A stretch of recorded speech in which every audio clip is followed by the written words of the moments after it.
অনুষ্ঠান বাড়ির মতো চাটনি বানাতে চাও? তবে ঝটপট আমার রেসিপিটা দেখে নাও।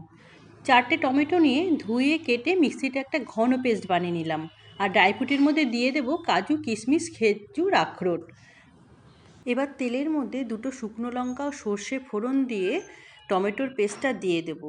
স্বাদ মতো নুন ও সামান্য হলুদ দিয়ে নাড়াচাড়া করব যতক্ষণ না এর কাঁচা গন্ধ চলে যায়।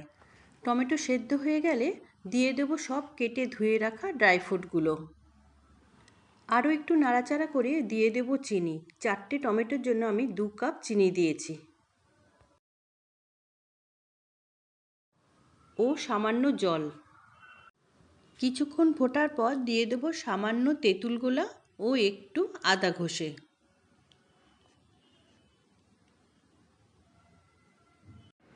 সব শেষে দেব ভাজা মশলা। কিভাবে বানাবে?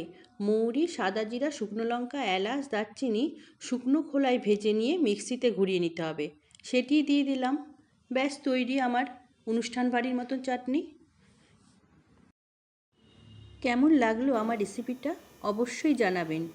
আমার চ্যানেল এখনও যদি সাবস্ক্রাইব করা না থাকে তবে সাবস্ক্রাইব করবার অনুরোধ রইল। দেখা হচ্ছে নতুন ভিডিওতে।